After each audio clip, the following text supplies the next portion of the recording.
Hello, everybody. This is Lowell Thomas, and I intend to ask one or two questions, which you too have probably asked, and then I intend to answer them. America for 300 years has been the land of promise for the rest of the world, the land of new frontiers, new opportunities for all. Today, the job of building this nation geographically is completed. There are no new frontiers within our borders. So, here are my questions, and yours. To what new horizons can we look now? Where are tomorrow's opportunities? What's ahead in America for you, for your children? It is not a difficult assignment to answer these questions.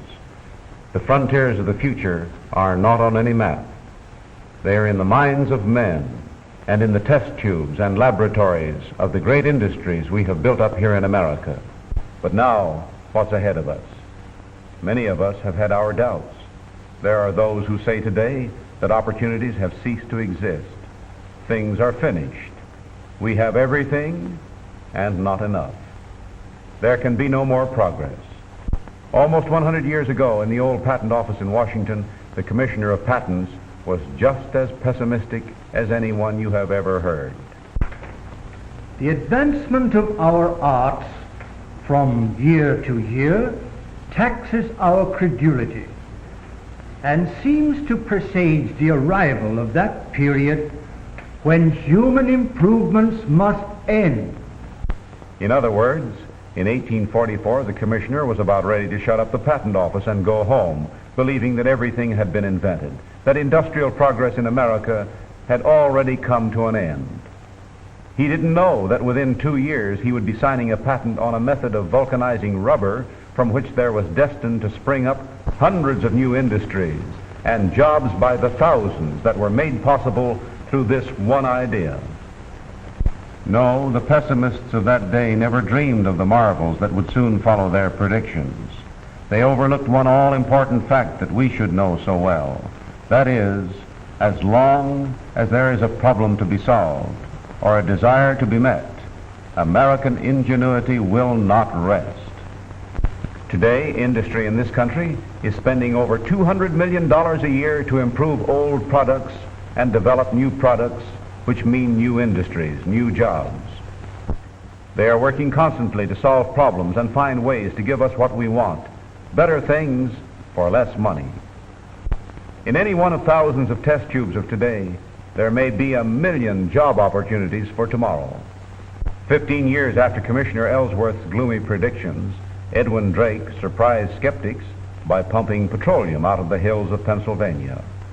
For years, the oilmen cursed gasoline. It was a troublesome byproduct, and they dumped millions of gallons of it into the rivers and streams. Then, science discovered that gasoline was liquid horsepower. You know what has happened since. Oil and gasoline we demand today furnishes employment to millions of people, and these are only two products obtained from crude petroleum, which was industrially worthless, until American technicians changed a barrel of oil into an Aladdin's lamp, which can produce an endless variety of valuable products. Look at just a few things created by scientific research in laboratories operated by the oil companies of America, byproducts of petroleum from which have sprung up entirely new industries. Face cream for the ladies, special tasteless waxes for certain kinds of candies, wax for sealing letters, soap, fertilizers for the farmers, coke, ink, streets and highways. And on this frontier, opportunities have hardly been touched.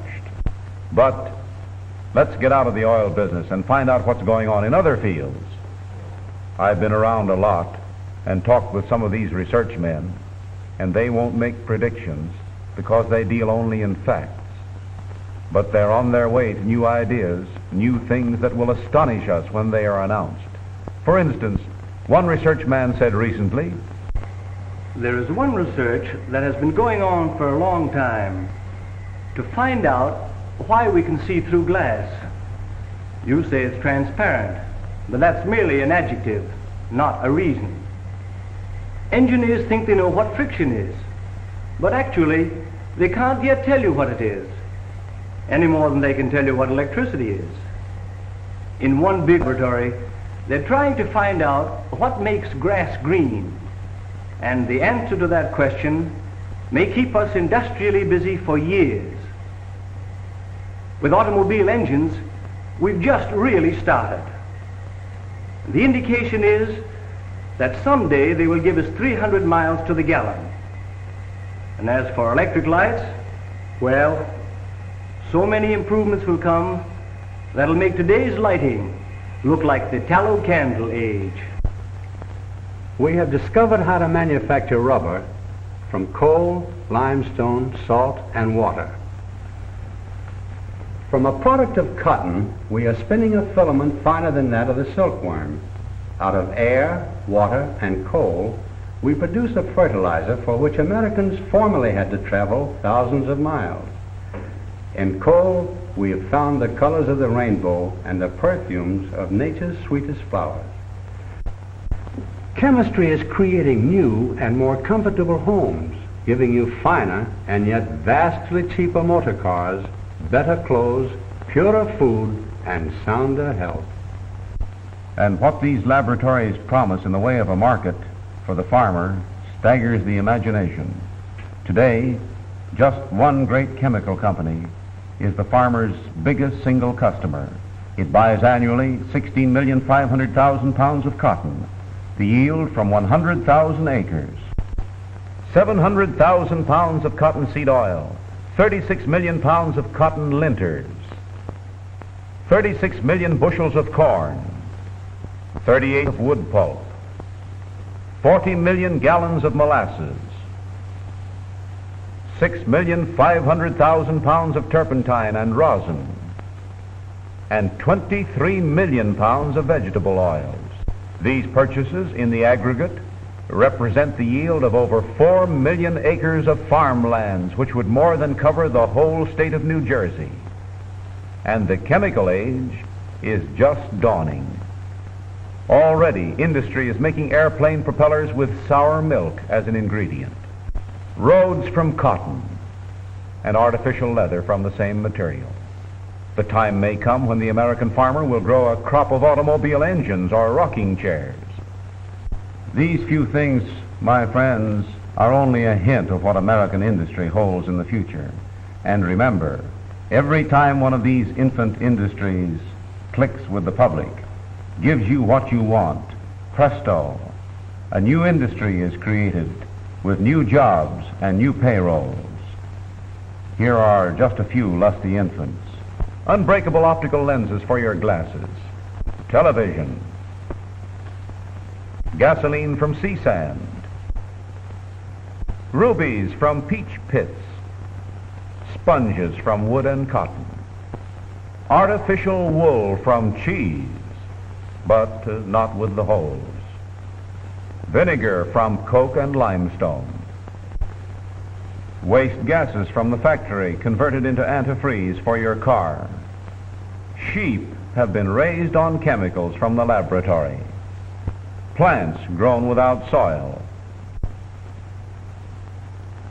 From cotton, sour milk, formaldehyde, and carbolic acid all scrambled together in the laboratory come noiseless gears, costume jewelry, fountain pens, billiard balls, telephone parts, and many other plastics of beauty and utility. So maybe the moon is made of green cheese, and even if it isn't, the explorers of the research laboratories could probably find a way to do it. One thing is certain. It is these research activities sponsored by American industry that have brought us this far and will continue to create further progress for us. And the industrial scientists and engineers are the pioneers of present-day America, the creators of progress, of new industries and new jobs. Train your sights on the laboratories of American industry to see what's ahead. It's a bewildering future, all right, not because there are no new frontiers, but because there are so many. So, on with progress.